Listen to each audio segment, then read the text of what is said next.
Halo, kembali lagi bersama kami di Firbi TV. Topik hari ini kami akan membahas mengenai gugatan rekonvensi. Perkenalkan, nama saya Rehan. Sebelum kita membahas lebih dalam mengenai gugatan rekonvensi, kita harus tahu dulu apa sih yang dimaksud dengan gugatan rekonvensi itu. Pada dasarnya, rekonvensi merupakan upaya tergugat untuk menggugat balik penggugat dalam suatu perkara yang sama. Tuntutan balik ini dimungkinkan untuk hukum perdata.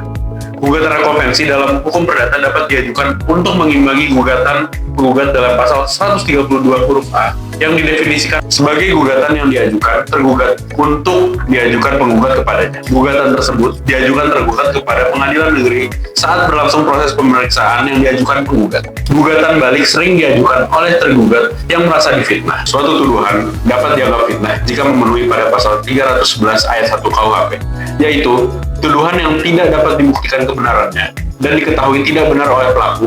Unsur tersebut merujuk pada pasal 310 ayat 1 KUHP yang mengatur perbuatan sengaja merusak kehormatan atas nama baik seseorang dan dijatuhkan pidana 9 bulan penjara dan denda Rp4.500. Selanjutnya, tujuan utama dari gugatan rekonvensi yaitu yang pertama, menghemat biaya perkara karena gugatan diperiksa dalam satu proses. Yang kedua, meningkatkan efisiensi waktu dan prosedur tanpa perlu mengajukan gugatan baru.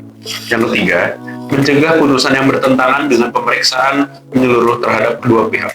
Yang keempat, menuntut hak atau ganti rugi yang berkaitan dengan pokok sengketa yang sama. Dalam upayanya, tergugat menempuh rekonvensi apabila seseorang dilaporkan berdasarkan tuduhan yang tidak benar atau tanpa bukti yang cukup. Ia dapat mengajukan laporan balik dengan dasar hukum antara lain pasal 220 KUHP yang di dalamnya terdapat pencemaran nama baik, pasal 311 KUHP yang membicarakan mengenai fitnah, pasal 317 KUHP yang di dalamnya terdapat pengaduan atau tuduhan palsu.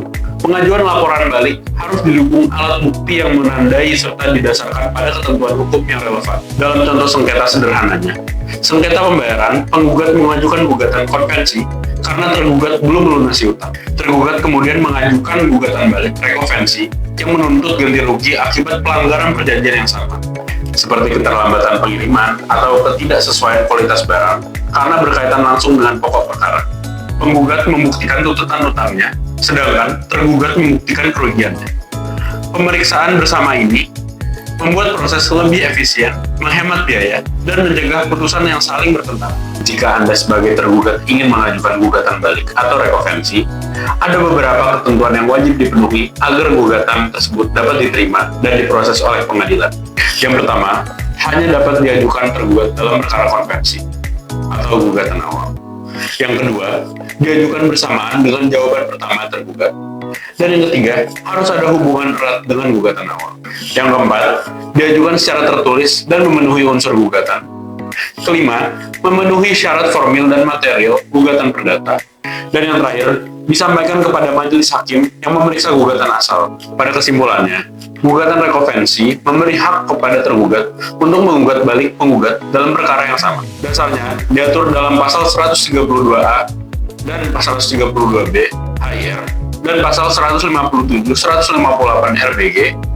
Langkah ini membuat proses hukum lebih praktis, hemat biaya, dan mencegah keputusan yang saling bertentangan. Demikian penjelasan yang dapat disampaikan mengenai gugatan rekonvensi.